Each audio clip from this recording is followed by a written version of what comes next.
কি কইছো উনি খারি আবার সিস্টেমটা দেখাচ্ছে যেমনে কইছে মা দুইটা নিমতি কেমনে দেয় একজন রে? না মাইরে কি কইলা আম্মু এই মাছটা একটু দেখাই দেন কিভাবে করবো। পরে কি কই ডাক দিছো মা কেমনে গো দিহুনি ও মা আলম হাসানের এক এক করে পঞ্চম বিয়ে, সর্বশেষ বউ নিয়ে মাত্র 2 মাস সংসার জীবন। এখন প্রশ্ন হলো, এই পঞ্চম বউয়ের মধ্যে সবচেয়ে ভালোবাসার মানুষ কে ছিল?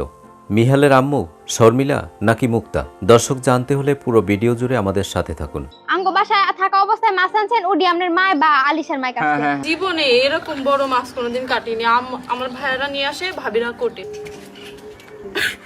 মাছ নিয়ে আসেন, তাহলে প্যাকেট নিয়ে আসেন না কে?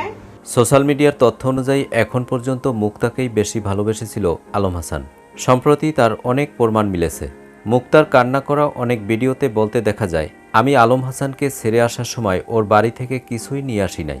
আমার বিছানার চাদর, আমার ব্যবহার করা পোশাক সবকিছুই রেখে আসছি। আমার মুরগিতে কামড় দিছে, তো কামড় দেয় না, আমার বিলাইও কামড় দিছে। তুমি কি রকম তোমার বউ সন্তান? 5টার সময় গেছি 5টায় তোমার আমি কইছি ন যাই এই যে কেজি কেজি যে নিমটি আনি তাও তোমার নিমটি খাইয়াই হয় না কি সুইনিমটি মজা না। মুক্তার কথা আসলেই সত্যি, কারণ অনেক ভিডিওতে আলম হাসানের পঞ্চম বউকে মুক্তার রেখে যাওয়া পোশাকে দেখা যায়। তার মানে আলম হাসান পঞ্চম বউয়ের মাঝে মুক্তাকে খুঁজে বেড়াচ্ছে। দর্শক, আপনারও কি তাই মনে হয়? কমেন্ট করে আপনার মূল্যবান মতামত জানিয়ে দিন। আর ভিডিওটি যদি ভালো লাগে আমাদের চ্যানেলটি সাবস্ক্রাইব করে পাশে থাকুন।